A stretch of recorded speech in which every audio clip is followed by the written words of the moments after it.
네, 두 번째 코너 마켓 나우 시간입니다. 한 주간의 여러 이슈들 점검해보는 시간이죠.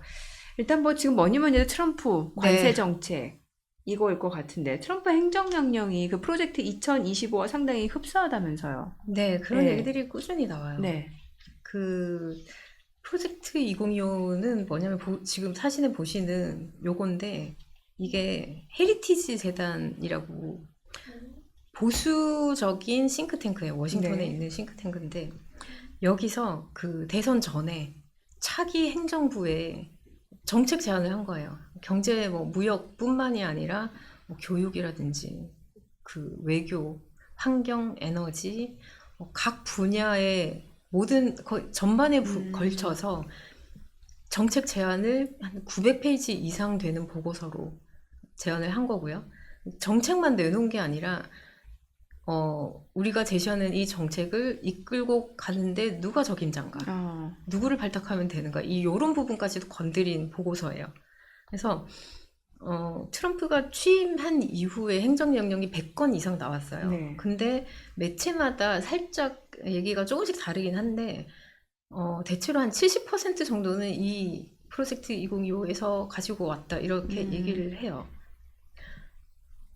대선 전에도 이게 말썽이 됐었는데, 네, 그러니까 바이든이 민주당 후보 사퇴를 하기 전에 네, 후보로 뛰고 있을 때 네. 이걸로 굉장히 공격을 많이 했어요. 어, TV 토론회 같은 데서도 예, 예. 나와가지고 만약에 트럼프가 대통령이 되면 그 헤리티지 재단에서 내놓은 프로젝트 음, 음. 2025를 청사진으로 아, 제왕적인 권력을 휘두르면서 네, 사람들 공포에 몰아 넣을 거다 이런 네. 식으로 얘기를 했는데 당시에는 트럼프는 무슨 얘기냐 음. 나는 몰라 그런 거 본 적도 없고 뭔지도 몰라 이렇게 얘기를 했는데 지금까지 이제 행정명령 쭉 발표를 한 거 보니까 거의 뭐 이렇게 대조를 시켜놓고 보면은 거의 뭐 문장이 같은 것도 있고 네. 키워드가 같은 건 다 반사고 70% 정도 러플리 봐서 대략 어, 봐서 그 정도 그렇게까지 많이 일치를 하고 있다는 거죠.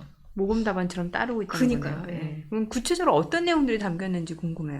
예, 뭐가 어떤 게 담겨 있는지 그리고 실제로 행정명령이랑 이 프로젝트 2025랑 어떻게 어떤 부분이 일치하는지 이런 부분을 한번 보면 놀랄 정도로 비슷해요. 우선 제일 지금 이슈가 되는 게 관세잖아요. 네. 무역이잖아요.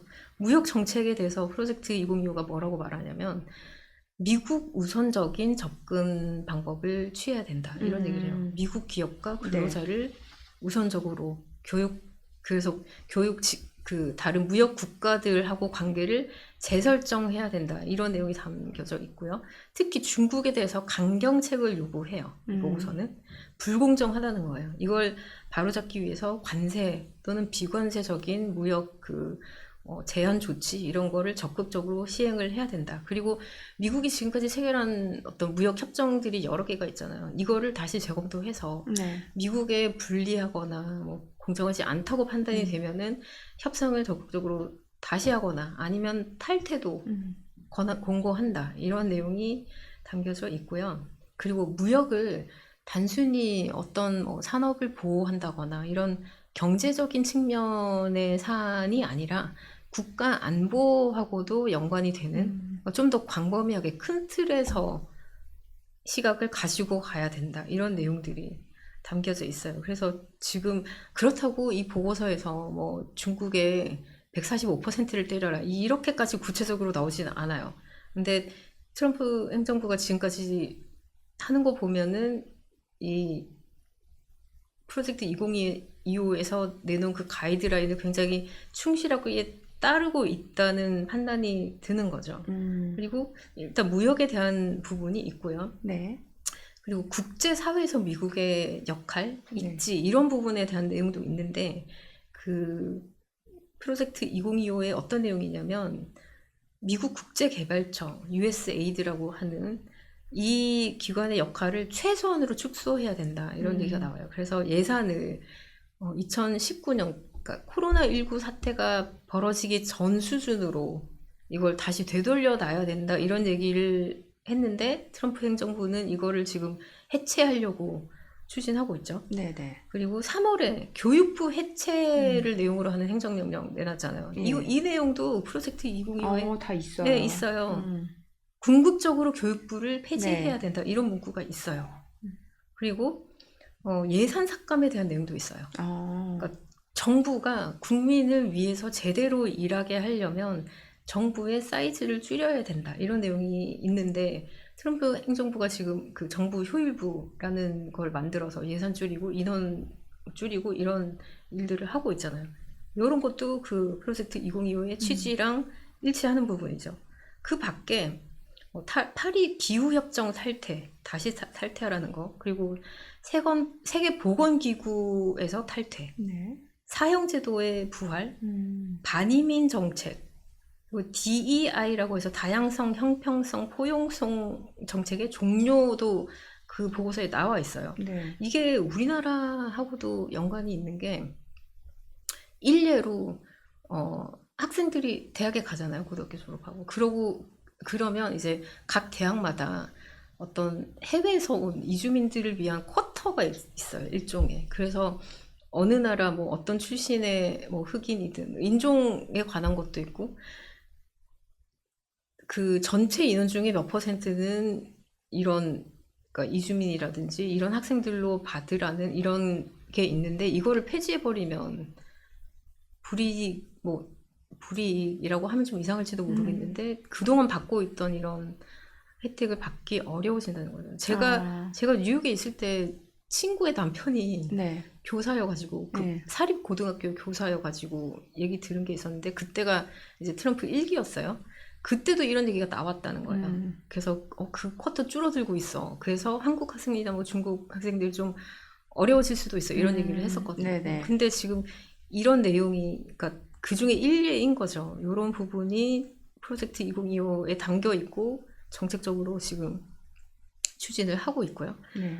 그 밖에 뭐 트럼프 측근들 중에서 행정부에 불리한 판결을 한 판사들한테 탄핵을 해야 된다. 이런 제안을 한 것도 요 취지하고 일치하는 부분이고요. 네. 그리고 뭐 알래스카 자원 개발에 대해서 규제 완화해야 된다. 이런 내용이라든지 뭐 그린 인프라에 대해서는 힘을 빼고 AI 에너지를 강화해야 된다. 다 이런 비슷한데요. 부분. 네. 네.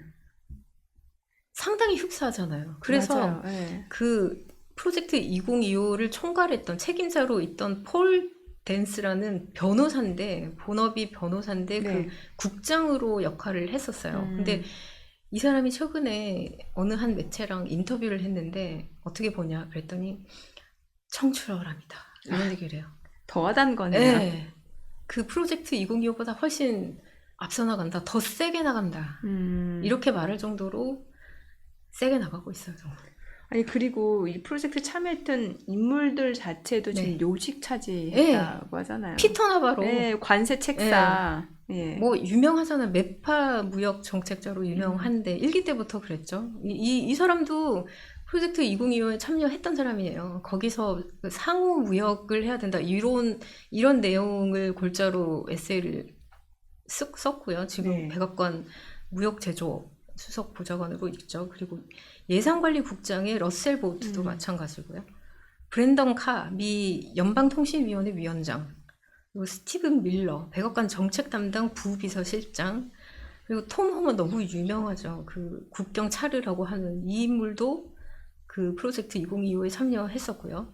캐롤라인 레빗, 백악관 대변인, 네. 이런 인물들이 그 프로젝트에 참여했다가 지금 트럼프 행정부에서 발탁돼서 일을 하고 있는 인물이고 좀 이상한 게 폴 댄스라는 그 국장 네. 이분은 발탁을 못 받았어요. 네. 근데 이번에 했다는 그 인터뷰에서 질문을 했더니 뭐 지금 변호사로 본업으로 일을 하고 있으니까 뭐 일자리가 더 필요한 건 아닌데 필요하다고 하면은 기꺼이 응할 거다 이렇게 얘기를 해요. 네. 그래서 날 좀 불러줬으면 좋겠다 그러게요. 이런 식의 뉘앙스로 얘기를 했습니다. 한번 부르는지 관심 있게 볼 필요가 있을 것 같습니다. 근데 지금 이제 나온 행정명령 자체가 그 프로젝트 2025하고 비슷하다라고 앞으로 정책 방향도 여기서 좀 힌트를 얻어볼 수 있을 것 같은데. 워낙에 지금까지 나온 행정명령하고 프로젝트 2025의 내용이 일치하는 부분이 많으니까 네. 뭐 이렇게 가면은 그 프로젝트 2025의 내용만 좀 알고 있으면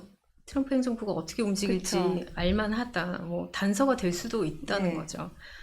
그 무역만 보면은 일단 말씀드린 것처럼 나바로는 상호 관세를 근간으로 무역 정책을 다시 그러니까 수립해야 된다. 이런 입장이고 그 더 나아가서 지금 글로벌 무역 시스템의 근간이 되는 게 최혜국 무역 원칙이라는 거잖아요. 근데 트럼프 행정부가 이 원칙조차도 바꾸거나 폐지를 하거나 이런 부분까지도 확장될 수 있겠다는 전망이 나와요. 그리고 교육부나 USAID뿐만 아니라 뭐 국토안보부라든지 다른 부처 기관도 축소하거나 뭐 폐지하거나 이런 움직임들이 계속 있을 것 같고요. 트럼프 측근들 중에 그 소위 말하는 딥스테이트, 네. 뭐 강한 정부 이런 부분에 대해서 좀 비판적인 인물들이 좀 있어요. 그리고 연준에 대한 언급도 있어요. 프로젝트 2025에. 네네. 뭐라고 나오냐면 연준의 그 기본적인 책무가 물가 안정 그리고 최대 고용이잖아요. 네. 이렇게 이중 책무를 가지고 갈 게 아니라는 거예요. 이 프로젝트 2025에서는. 그러면요? 고용에 대한 거 빼고 물가 물가만? 안정만 해라. 그래서 단일 책무로 가는 게 맞다. 이런 주장을 해요. 연준의 기능을 어떻게 보면 좀 축소하려는 그러네요. 움직임인 거죠. 그리고 연준의 중앙은행의 독립성이라는 건 어느 나라나 굉장히 중요한 그렇죠. 내용이잖아요. 근데 독립성을 정면으로 도전하는 이런 내용도 나와요. 연준에 대해서 행정부랑 의회가 감독을 하면 어떨까 이런 제안이 있고요. 네. 그리고 금리를 결정할 때 네. 행정부가 발언권을 갖도록 하자 이런 내용도 있어요. 그리고 연준이 좀 더 투명해야 된다 이런 내용도 있는데 네. 투명성을 강조하는 것도 연준의 어떤 기능을 좀 그렇죠. 독립성을 축소하려는 제한하려는 이런 의도로 보이고요. 네. 근데 프로젝트 2025는 독립성을 이렇게 제한할 때 그럴 때 국가와 국민을 위해서 더 나은 통화 정책을 펼 수 있다. 이런 식의 인식을 가지고 있어요. 물론 경제학자들은 뭐 발끈하죠. 펄쩍 뛰죠. 이게 말이 안 된다. 수십 년 동안 지켜온 원칙을 그쵸. 통째로 흔들려고 하냐 이런 식인데 글쎄 트럼프 행정부가 요 부분까지도 그대로 따라가려고 할지는 좀 지켜볼 문제인 것 같아요. 그리고 그 밖에 뭐 빅테크에 대해서 네. 프로젝트 2025는 좀 강경파예요. 엄격하게 규제해야 된다. 이런 부분을 강조하고 있고 뭐 하다 보면 이제 실리콘밸리 경영자들하고도 좀 충돌 그러게요. 가능성이 있지 않을까 싶은 거죠. 그러면은 지금 머스크가 이끄는 다찌는 네. 이것도 나와 있는 거예요? 그러니까 크게 봤을 때 정부의 크기를 줄여야 된다. 이런 부분에 대해서는 뭐 그 취지가 일치한다고 볼 수 네. 있는데 뭐 구체적으로 정부 효일부라는 걸 만들어서 머스크를 발탁해야 된다. 이렇게까지 나와 있지는 않아요. 그리고 지난번에 다뤘던 자본에 대해서도 관세를 때리자. 이런 부분은 그러니까 크게 봤을 때 미국 중심적으로 그리고 미국에 유리한 방향으로 전반적인 무역 정책을 가져가야 된다. 이런 부분하고도 같은 맥락이라고 볼 수는 있는데 그런 얘기 했었잖아요. 그 미중 이중 과세 방지법을 재검토하는 행정명령 발표했다고 말씀드렸잖아요. 근데 이렇게까지 구체적으로 네.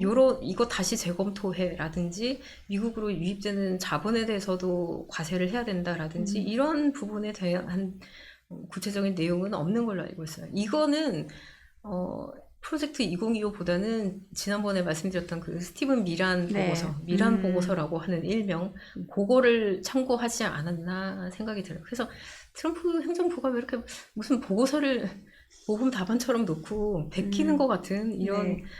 인상을 주는 것 같아요. 그리고 그 밖에 국부펀드 설립 행정명령도 나왔잖아요. 네. 이런 부분도 그 프로젝트 2025에는 들어가 있지 않은 부분이고요. 그리고 해외 부채 방지법이라는 게 있는데 네. 이거를 종료한다는 내용의 행정명령이 나왔어요. 근데 이 부분도 헤리티지 재단이 내놓은 그 청사진에는 없는 내용이에요. 이게 문제가 되는 거는 그 해외 부패 방지법이라는 네. 게 77년도에 그 제정이 된 연방법인데 미국 기업이나 개인이 해외 나가서 비즈니스를 할 때 경제적인 이익을 얻으려고 뇌물을 주는 이런 행위를 금지한다는 내용이에요. 그리고 그 회계 투명성에 대한 부분도 있는데 네. 미 증권거래위원회에 등록된 기업들은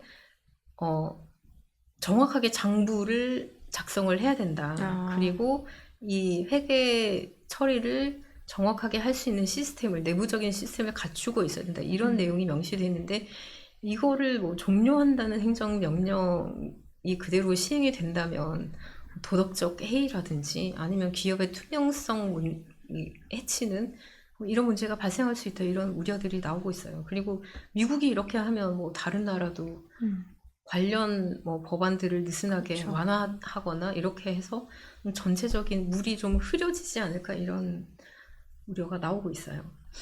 그럼 앞으로 트럼프 정책은 어떻게 될까? 성공을 하게 될까요? 어떨까요? 지금까지 상황 놓고 봤을 때는 변동성 자체는 커졌는데 이게 좋은 결과로 갈 거다라는 거에 대한 회의적인 시각이 많은 것 같거든요. 일단은 아까 말씀드린 것처럼 스텝이 좀 꼬인 걸로 보이죠. 이번에 예. 그 상호관세 유예한 네. 거라든지 이게 그 트럼프 대통령이 원했던 생각했던 시나리오대로 가지 않은 거죠. 관세를 시행을 하면 단기적으로 고통이 있을 거라고 얘기를 했잖아요. 네. 그리고 심지어 침체까지도 감내하겠다 이런 뉘앙스로 얘기를 했었단 말이에요. 맞아요.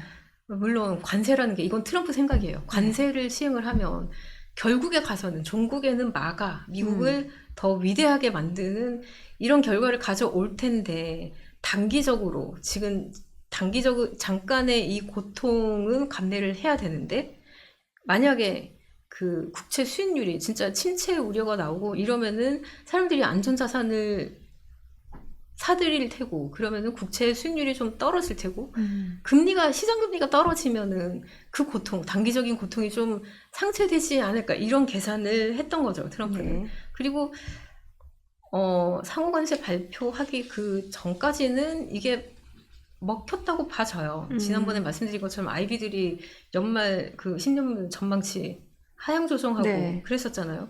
근데 이게 급변한 게 저번 한 주죠. 지난 한 주 동안 국채 10년물 기준으로 수익률이 한 주 사이에 50bp 뛰었거든요. 이게 얼마나 큰 거냐면 이렇게 뛴 게 2001년에 9.11 테러 났었잖아요. 네.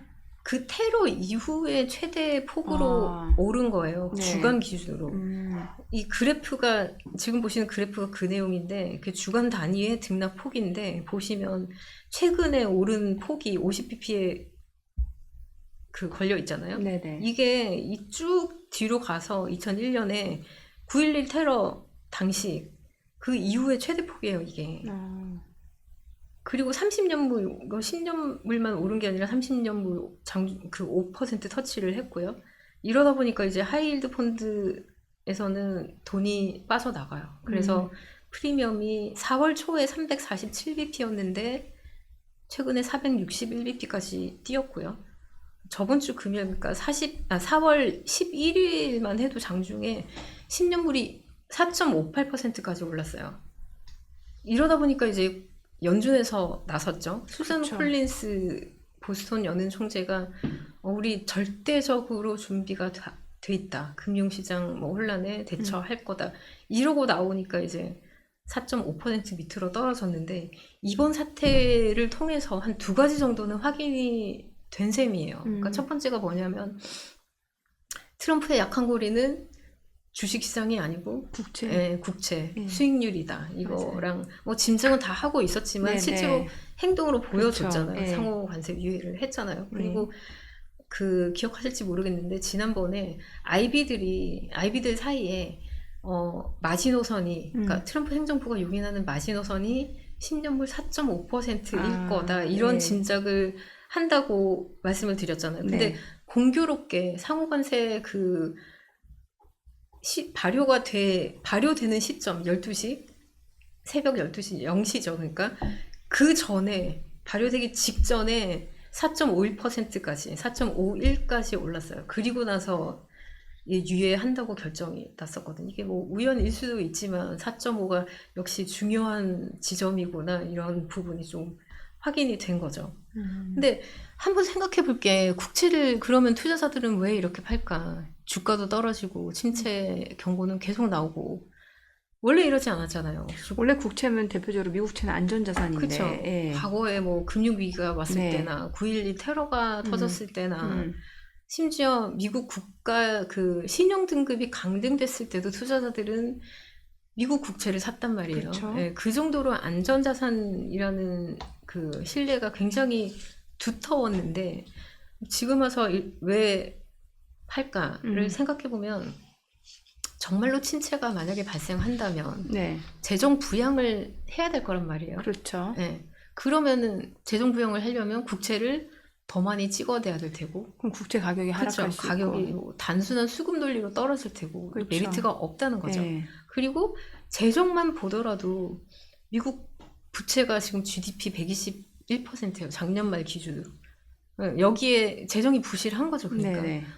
거기다가 관세 때문에 인플레가 또 상승할 수도 있고 지금 그 연준에서 이런 전망이 나와요. 존 윌리엄스 그 뉴욕 연은 총재인데 네네. 연말에 PC 물가가 연율 기준 4%까지 와. 오를 거라고 얘기를 한단 말이에요. 예. 인플레가 국채에는 대표적인 악재잖아요. 이러다 보니까 이거 안전자산이라고 할 수 있나? 이런 얘기를 하는 거죠. 거기다가 이제 최근에 나오는 얘기가 헤지펀드의 베이시스 트레이드가 청산된 것 같다. 이런 얘기도 계속 나오고요. 굉장히 아슬아슬한 상황이에요. 이게 뭐 워싱턴 포스트나 미국의 메이저 언론들이 이번에 네. 상호관세 유예 안 했으면 10년물, 30년물 국제 수익률이 진짜 무섭게 엄청 뛰면서 튀었겠네요. 예. 금융위기까지 갔을 수 있다. 예. 이런 얘기를 해요. 그러다 보니까 이제 베이시스 트레이드 얘기 계속 나오잖아요. 이거 좀 쉽게 설명을 해주세요. 아, 네. 이게 좀 생소하고 어렵게 들릴 수 있는 얘기인데. 뭐 콘덴고 백워데이션 이런 건 알아야 되는 그쵸. 거죠. 예. 그러니까 선물이 현물보다 비싼 게 뭐 이게 그냥 미래 가격이니까 그쵸, 예. 당연한 그러니까 정상적인 경우라면 이걸 콘텐고 뒤바뀌는 게 백워데이션인데 네. 베이시스라는 게 특정 자산의 현물과 선물 사이의 네. 가격 차이잖아요. 이게 일반적으로 굉장히 작아요. 작은 수치인데 그 작은 거를 먹겠다고 거래를 하는 게 베이시스 트레이드라고 하는 거죠. 그걸.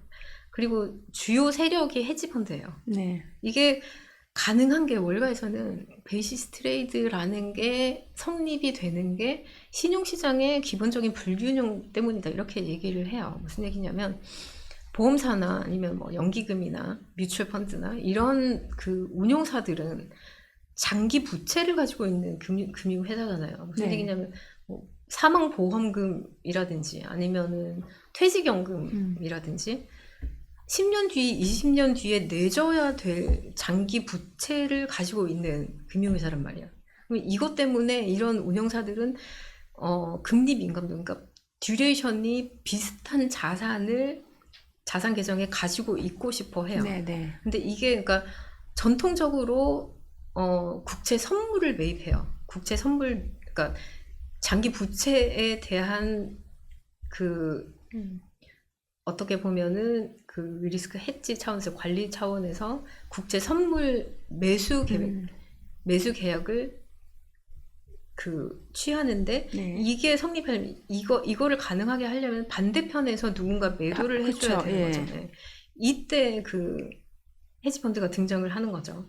헤지펀드는 그 선물 매도를 하는데 얘네도 리스크 관리는 해야 되기 때문에 국채 현물을 사들여요. 매수를 해요. 그래서 현물 매수, 선물 매도 이런 식의 포지션을 취하는 거죠.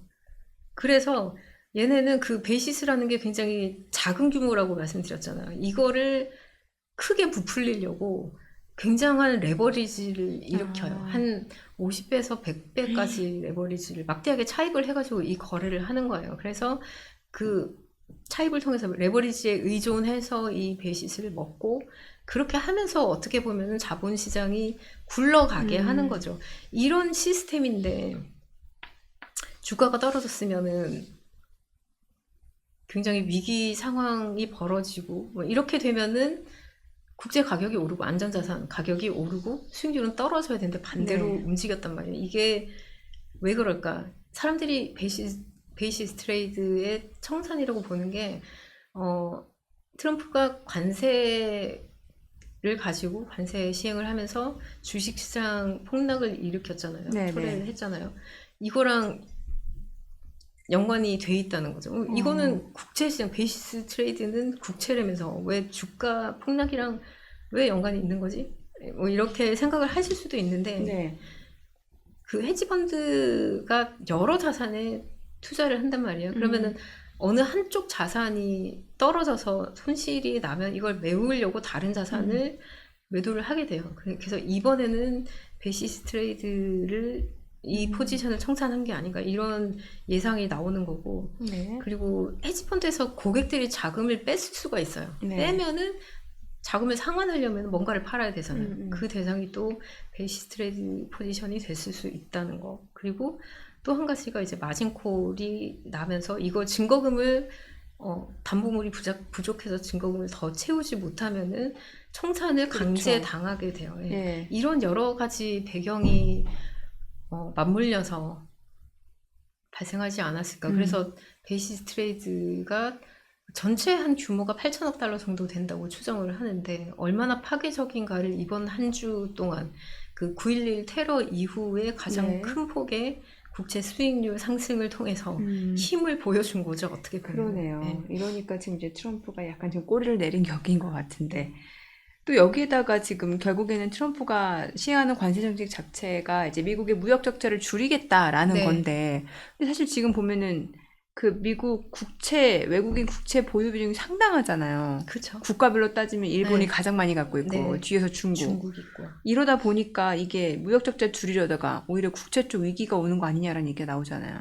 그렇죠. 이거 예. 트럼프는 그러니까 무역 적자가 지금 뭐 1조 2천억 달러 정도 되는데 이걸 제로로 만들겠다는 거잖아요. 그러니까 말 그대로 무역 수지 적자를 제로로 만들면 무슨 일이 일어날까요? 이게 무슨 의미냐면 외국인들이 달러를 가질 수가 없는 거예요. 그러니까 무슨 얘기냐면 무역 적자라는 게 네. 무역 그러니까 거래 상대방 입장에서 흑자한 거잖아요. 이익을 벌어들인 거잖아요. 미국에서 물건 팔아가지고 이익을 낸 거잖아요. 미국에서는 이제 미국 입장에서 달러를 그게 적자인 주고 거고. 달러를 주고 그쵸. 사들인 거니까 그럼 달러가 해외에 풀리는 거죠. 그렇죠. 예. 외국 그 무역을 하는 입장에서는 달러를 보유하게 된 거예요. 그렇죠. 그 흑자가 예. 난 만큼 달러를 예. 가지게 된 예. 거잖아요. 그 달러를 가지고 물론 다른 자산을 살 수도 있었겠지만 대개는 이제 미국의 미국 국채나 예. 뭐 주식이나 미국 자산을 매입을 했단 말이에요. 말씀하신 것처럼 그 외국인의 미국 국채 보유 비중이 한 3분의 1 정도 되고요. 네. 그리고 주식 보유량이 GDP 한 60% 정도 와. 돼요. 네. 이게 한 10년 전에 40%는 네. 안 됐는데 굉장히 빠르게 늘어난 거죠. 지금 우리나라만 해도 기관들만 사는 게 아니라 개미들도 주식 사잖아요. 그 펀드만 하는 게 아니라 직접 투자도 하고 뭐 이렇게까지 적극적으로 하다 보니까 비중이 굉장히 높아진 거죠. 그래서 지난번에도 말씀드렸지만 어떤 한 국가의 저축과 투자와 무역 수지라는 게 이 세 가지가 맞물려서 돌아가는 구조라고 네. 말씀을 드렸잖아요. 회계 원칙상 예. 무역 적자는 자본 계정의 흑자고 상세가 되게 돼 있어요. 아. 그래서 미국은 무역 적자가 발생한 건데 물건을 판 나라에서는 달러를 가지게 된 거고 그 달러를 투자를 한 거죠. 이게 그렇죠. 그러니까 자본 흑자라고 얘기를 한단 말이에요. 근데 만약에 트럼프 계획대로 무역 수지 적자가 제로가 돼버리면 그 외국인들이 달러가 없어요. 달러 자산, 미국 자산을 그렇죠. 매입할 수 있는 수요 기반이 약해지는 네. 거죠. 네.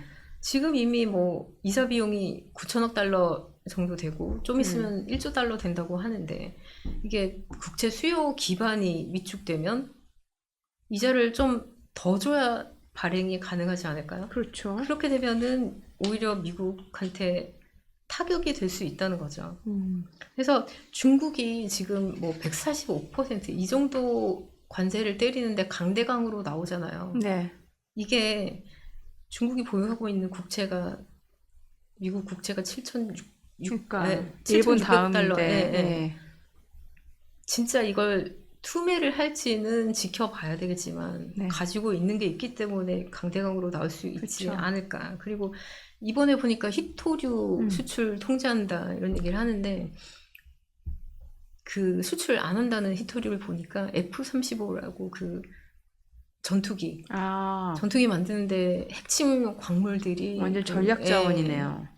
그리고 IT도 마찬가지고. 음. 그래서 니네 군사력 우리가 쥐고 있어. 아마 뭐 음. 이런 얘기를 하고 싶은 건지도 모르겠어요. 그래서 둘이 정말 이렇게 나가다가 어느 쪽이 꺾일지 모르겠지만 네. 굉장히 위험한 게임을 벌이고 있는 게 아닌가 생각이 들어요. 트럼프의 그 지난번에도 말씀드린 내용이지만 이런 너무 무역 하나만 봐서 이렇게 생각할 게 아니라 전체적인 원리를 좀 생각을 했으면 좋겠다라는 생각이 들어요. 네. 저희 잠시 쉬고 3부 또 리포트로 돌아보는 시간 다시 돌아오도록 하겠습니다.